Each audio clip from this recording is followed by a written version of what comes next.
जय हिंद, नमस्कार, जोहार साथियों। मैं बादल स्वागत करता हूं आपका अपने YouTube चैनल में। जेटेट के लिए एक बहुत ही बड़ी ब्रेकिंग न्यूज़ है। जी हां, जेटेट के लिए जो अभ्यर्थी हैं उनके लिए बहुत बड़ी ब्रेकिंग न्यूज़ है। साथ ही जो लोग सीटेट की तैयारी करते हैं उनके लिए भी खुशखबरी है कि उनके लिए जेटेट में फ़ायदा होने जा रहा है। जी हाँ, सीटेट वालों को जेटेट में फ़ायदा होने जा रहा है। बहुत बड़ी ब्रेकिंग न्यूज़ है। आज जो है नियमावली में संशोधन हो जाएगा और परीक्षा कब होगी जानने के लिए चैनल पर जुड़े रहें। नए हैं तो सब्सक्राइब कर दीजिए। चलिए हम आपको बताते हैं। उसके पहले मैं आपको बता दूं कि अगर आप बोकारो आसपास रहते हैं तो हमारे बोकारो इंस्टीट्यूट जो कि चास के तिरीडी रोड में है, हमारे यहाँ जेटेट और सीटेट की जो तैयारी है ऑफलाइन बैचेज में कराई जाती हैं। साथ ही झारखंड दरोगा के लिए भी नए बैचेज की क्लासेस भी प्रारंभ हो चुकी हैं। एसएससी जीडी हो, सीजीएल हो, सीपीओ हो और रेलवे हो, तमाम तरह की जो ऑफलाइन बैचेज चल रही हैं। अगर आप बोकारो आसपास हैं तो इन बैचेज से जुड़कर आप अपनी तैयारी को मुकम्मल कर सकते हैं। चलिए अब बताते हैं कि न्यूज क्या है। दरअसल जेटेट की नियमावली में फिर होगा बदलाव। देखिए, झारखंड शिक्षक पात्रता परीक्षा जेटेट की नियमावली में फिर संशोधन होगा। इस बार संशोधन इस परीक्षा के सिलेबस में होगा। सीटेट की तर्ज पर जेटेट का सिलेबस भी लागू किया जाएगा। 7 जनवरी को कैबिनेट की होने वाली बैठक में इसका प्रस्ताव आ सकता है। आज की जो कैबिनेट है इसमें इसका प्रस्ताव आ सकता है। और सिलेबस में संशोधन होने के बाद प्राथमिक कक्षा में 1 से 5 के लिए और उच्च प्राथमिक कक्षा 6 से 8 के लिए 2 घंटा 30 मिनट की परीक्षा होगी।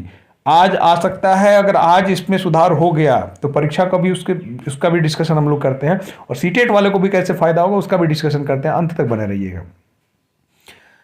अब कह रहे हैं कि अलग अलग उत्तीर्ण होने की आवश्यकता नहीं। ये बात तो पहले ही डिक्लेयर हो चुकी थी। ओवरऑल कटअप के बारे में अगर आप अभ्यर्थी उत्तीर्ण किए जाएंगे, पूर्व में अलग अलग विषय पर उत्तीर्ण होना अनिवार्य था। इस परीक्षा में सामान्य जाति के लिए न्यूनतम 60%, अनुसूचित जाति के लिए 50%, अत्यंत पिछड़ा वर्ग के लिए, कमजोर वर्ग के लिए 55% अंक लाना अनिवार्य होगा। कक्षा पहली से 5वीं तक के परीक्षा में 12वीं तथा कक्षा 6-8 की परीक्षा में स्नातक स्तर के प्रश्न पूछे जाएंगे।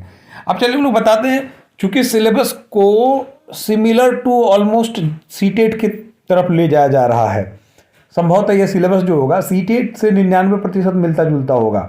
मित्रों, अगर 90% भी मिलता जुलता हुआ तो अभी अभी आप सीटेट की परीक्षा में बैठे हैं या पुनः जो है जुलाई की सीटेट की तैयारी में लगे होंगे तो आपके लिए एक पंथ दो काज हो जाएंगे। बहुत बड़े काज हो जाएंगे, एक पंथ दो काज। जी हाँ, तो आप बिल्कुल अगर तैयारी में जुटे हुए हैं तो बिल्कुल भी पीछे नहीं हटना है। आप जुटे रहें, सीटेट की तैयारी करें चाहे जेटेट की तैयारी, बात बराबर है। थोड़ा सा जो डिफरेंस है उस डिफरेंस को ध्यान में रखते हुए तैयारी करें। अब आपके पास ऐसा सहयोग आ गया है कि आप दोनों की तैयारी को साथ साथ कर सकते हैं और संशोधन हो जाता है तो उसके बाद ये माना जा रहा है कि परीक्षा में पर्याप्त समय दिया जाएगा। इसलिए आपको घबराने की आवश्यकता नहीं है। तैयारी करें, जम के करें, स्मूथली करें। क्योंकि सीटेट का पेपर आपने देखा होगा, जेटेट का पेपर सीटेट के तुलना में टफ ही आता है ये माना जाता है। इसलिए आपको तैयारी भी तो टफ स्तर की करनी होगी। चैनल पर नए हैं तो इसको सब्सक्राइब कर लीजिए और अगर बोकारो आसपास है तो हमारे यहाँ ऑफलाइन बैच में जुड़कर आप सीटेट जेटेट की तैयारी कर सकते हैं। जय हिंद, धन्यवाद।